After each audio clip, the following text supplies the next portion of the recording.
Hey guys, welcome back to the universal science. और एक 22 साल का लड़का जो अमेज़न के जंगलों से सोना खोजकर पूरी दुनिया को ये दिखाना चाहता था कि अमेज़न के जंगलों में सोने की भरमार मौजूद है, लेकिन शायद उन्हें ये पता नहीं था कि उसकी ये नादानी उस पर कितना भारी पड़ने वाला था। भूख और प्यास ने उसे इतना मजबूर कर दिया कि वो अपने ही पालतू कुत्ते को मार कर खा गया। पर क्या वो शख्स उस सोने के खजाने को खोजने में सफल हो पाया या नहीं, आइए जानते हैं आज के इस वीडियो में। साल 1983, अमेज़न रेन फॉरेस्ट वेनेजुएला।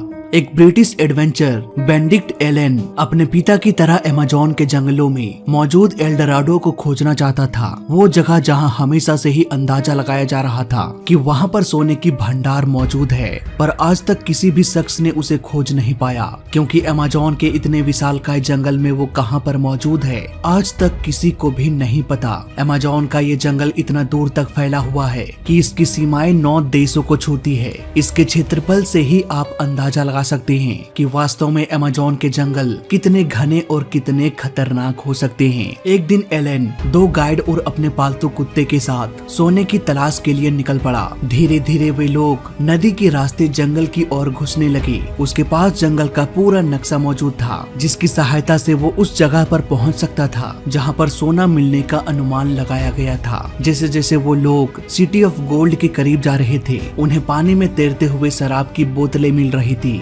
ये देखकर उन्हें इतना तो अंदाजा हो गया कि हमारे अलावा यहाँ पर और भी लोग मौजूद हो सकते हैं जिन्होंने इन शराब की बोतलों को फेंका होगा। साथ ही उसे डर भी लग रहा था कि वे लोग कहीं हमें नुकसान न पहुँचा दे। कुछ देर इसी तरह नाव में सफर करने के बाद अब वे लोग पैदल आगे की ओर बढ़ने लगे। तभी अचानक से उन्हें एक जगह पर शराब की कुछ बोतलें दिखाई दिया। उनके साथ आए गाइड ने एक बोतल को उठा लिया। तभी कुछ लोग उसके पास आ गए। एलन पूरी तरह से डर गया। इसी बीच एक ने पूछा कि तुम यहाँ क्या कर रहे हो। इसके जवाब में एलन ने कहा कि हम एल्डोराडो को खोजने निकले हैं। ये सुनते ही वो लोग हंसने लगे और कहा कि ठीक है, हम आपकी मदद करेंगे। एलन अपने टीम के साथ आज की रात वहीं बिताने की सोचने लगा। कुछ ही घंटों बाद रात हो गई। सभी के सभी वहीं पर सो गए। आधी रात को जब एलन की नींद खुली तो उन्हें कुछ आवाजें सुनाई दिया। वो चुपके से उस आवाज को सुनने लगा। वो दोनों एलन के गाइड को चाकू से काट रहे थे और आपस में बातें कर रहे थे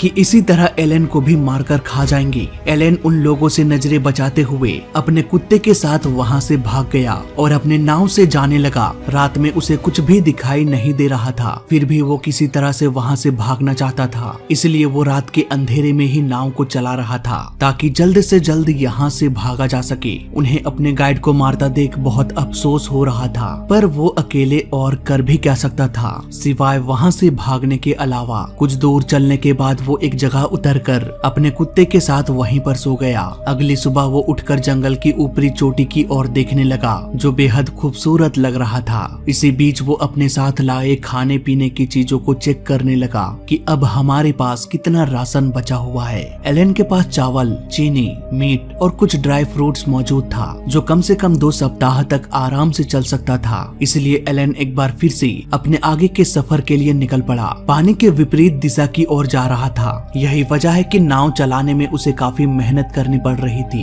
कुछ ही देर बाद नदी के बीच बड़े बड़े पत्थर पड़े हुए थे, जहां से होकर नाव को गुजारना बेहद मुश्किल था। इसलिए एलन नाव से उतरकर हाथ से धक्का देने लगा। किसी तरह से उन्होंने इसे भी पार कर लिया। इसी तरह से करीब 2 दिन गुजर गए। अगली सुबह यानी कि तीसरे दिन एलन पानी को गर्म करके उसे पी लिया और अपने हाथ में पड़े छाले को देखने लगा। ये छाले नाव चलाने की वजह से हुई थी। फिर भी वो हाथ में पड़े छाले को नजरअंदाज करते हुए एक बार फिर से वो नदी में उतर गया और नाव को पानी के विपरीत दिशा की ओर ले जाने की कोशिश करने लगा। लेकिन पानी का बहाव इतना तेज था कि उसके नाव को बहाव की ओर धकेलने लगा। एलन किसी तरह से नाव को बचाने की कोशिश कर रहा था बहने से, लेकिन अचानक से नाव पलट गई। नाव में सवार उसका कुत्ता और सामान सहित सब कुछ पानी में बहने लगा। किसी तरह से एलन तैरते हुए किनारे की ओर चला गया, पर वो अपने बैग के अलावा कुछ भी बहने से बचा नहीं पाया। पर उसे अपने सामान से अधिक फिक्र उसके कुत्ते की बह जाने से हो रही थी। वो अपने आप को कोसने लगा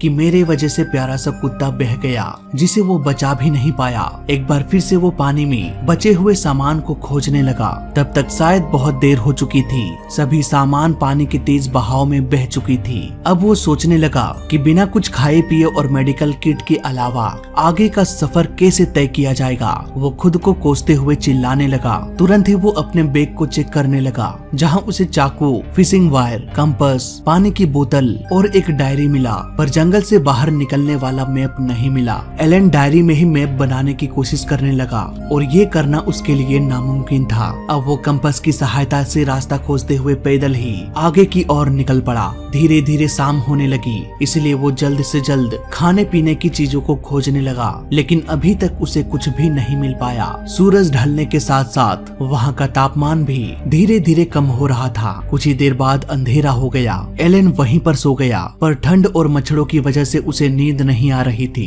किसी तरह से रात तो गुजर गया। अगले दिन खाना और पानी की तलाश में वो आगे की ओर बढ़ने लगा। इस दौरान वो अपने भूख को मिटाने के लिए पेड़ों के पत्तियों को खा लेता और गड्ढे में जमा पानी को पी लेता। इसी तरह से करीब 10 दिन गुजर गया। अब वो पूरी तरह से थक चुका था। साथ ही उसे एहसास भी हो रहा था कि मच्छरों के काटने की वजह से उसे मलेरिया हो चुका है। फिर भी वो हार नहीं मान रहा था और लगातार जंगलों में चलता ही जा रहा था। कुछ दूर चलने के बाद उसे एक खजूर का पेड़ दिखाई दिया, जिसमें खजूर लगा हुआ था। एलन उसे तोड़कर उससे रस निकालकर पीने लगा, लेकिन बीमार होने की वजह से उसे उल्टी होने लगी। इसी बीच उसने बोतल से पानी पीना चाहा, पर वो बोतल पूरी तरह से खाली था। भूख, प्यास और बीमारी की वजह से अब उसके हाथ पैर भी कांपने लगा। उसे चलने में भी परेशानी हो रही थी। अब उसे डर लग रहा था कि अगर मुझे जल्द से जल्द ट्रीटमेंट नहीं मिला तो किसी भी क्षण मेरी मौत हो सकती है, क्योंकि मलेरिया की वजह से उसका शरीर पीला पड़ रहा था।